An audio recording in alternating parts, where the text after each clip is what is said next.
My name is Kiran Vagabhai Patel. I was born in Kutsuba near Navsari in Gujarat.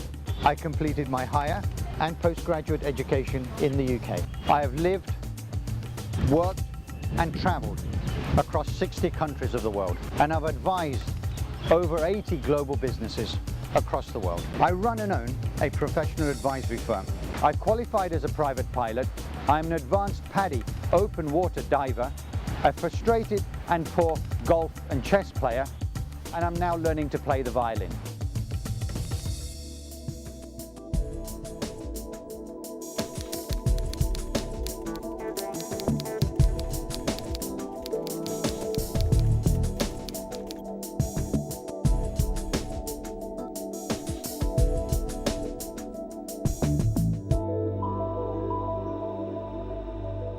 Having supported major global companies across the world to be successful, I had the opportunity to travel widely and got to know many nations and their cultures.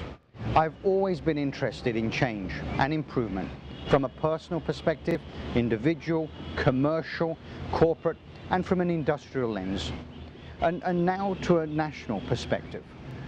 I noticed the blends and commonality in the values, behaviors, ethics, ways of living, ways of working, and saw these as the building blocks for individual and corporate behaviors. I identified 6 key factors that were common across all nations. I called these foundation pillars, as they were the essential components to make a nation successful. And I used India as a case study. The idea then blossomed in 2011. As I was reading about the many changes that were happening across Northern Africa, citizens demanding change and improvement, and that coupled with what was happening in India in mid to late 2011, with our citizens demanding change and improvements in India, I looked at options of how best I could contribute to this change in India. I decided by putting my views on paper and my opinions, and to share that in the book. I started writing the book in 2011 and I got it first copyrighted in mid-2012. The assets of all nations are not just its minerals, its gold, its oil. Its key assets are its people and its soil and environment. People are the key, its citizens. Our assets wear shoes. We need to leverage all of our people assets, and in the first instance, we have to have them in shoes. We need to help them help themselves, support and develop the growth of the nation.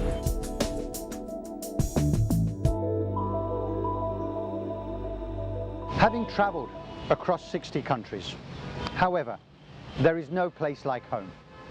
India is a nation of my birth. It is a nation of my domicile. It is a nation that I care about. I know that we have to have an Indian solution. We are a very large and a very diverse nation. We need to live, compete, thrive, and be consistently successful in a global marketplace.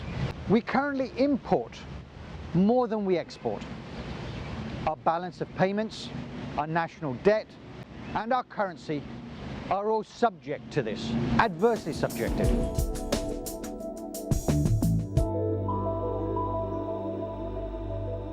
The theme of the book builds on the principles of Ashoka's pillars, the stone inscribed edicts found across South Asia, a view of the 6 foundation pillars that is essential and the basis for change in India in the 21st century.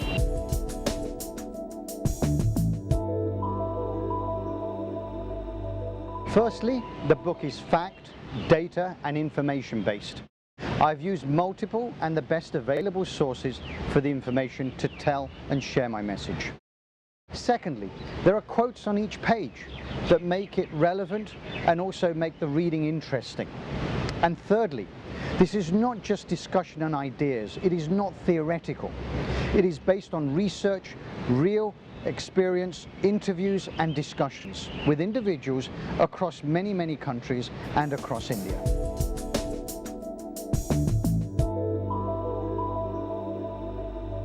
Absolutely relevant.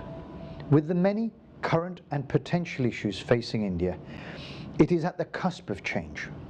It'll either continue to develop and grow for the benefit of all citizens, becoming a global economic and social powerhouse, realizing the demographic dividend, or it have been a has-been nation, a could-have-been nation, reaping the demographic disaster.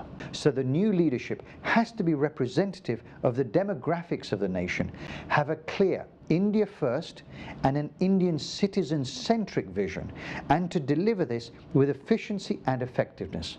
There are many internal and external forces which would wish India not to succeed in this venture.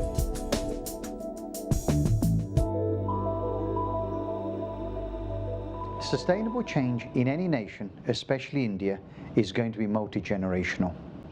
Leaders need to have a vision for their nation, standing in 2050 or 2030, and then looking back from that point in time, they should ask themselves, what changes should we have made? How should we have made those changes? And what should we have done differently and better? The first India of the traditional and new middle and upper class social groups must work together with the remaining second India to reduce the gap between the haves and the have-nots.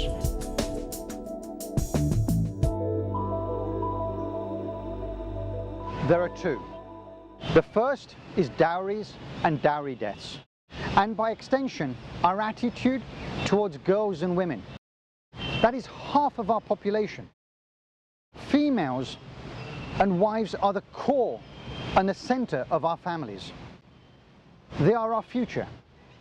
They are an untapped and unappreciated resource. Our laws need to significantly change to better protect women. The consequences of acts against girls and women should be severely punished, and the guilty taken off our streets until they have suitably reformed. The second is castes. We are a secular nation. This is our strength and a significant advantage. National progress and success depends on utilizing all of our citizens, regardless of gender, caste, or whatever other criteria we use. At the end of the day, the only thing that should count is being Indian first and foremost.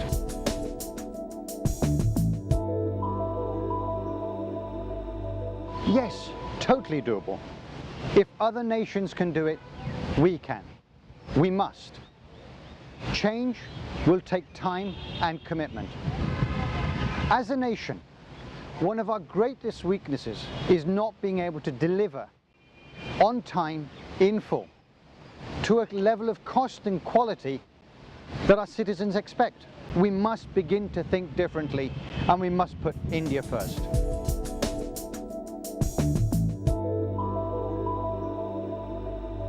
Initially, I had 3 readership groups in mind.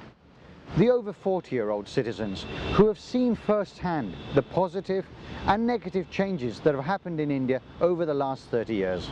There is a 25 to 40-year-old category, which these citizens have begun their employment and their careers, and they seek a better future for themselves. They seek opportunities and seek equality, a meritocracy, a nation where all and one are equal. The final group is the 13 to 25-year-old citizens. Those at the start of their career, they have expectations and energy, and they want prospects. They want a brighter future. They wish opportunities, and to have that in a safe and secure nation. Each group has its own expectations and are able to make a positive contribution to the change necessary for our national benefit.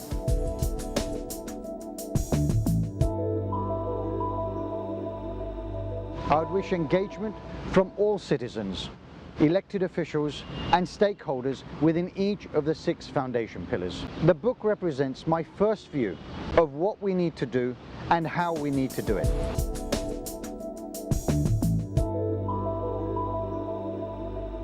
The media must remain independent, professional, balanced, investigative, and remorseless in its quest for answers to the truth.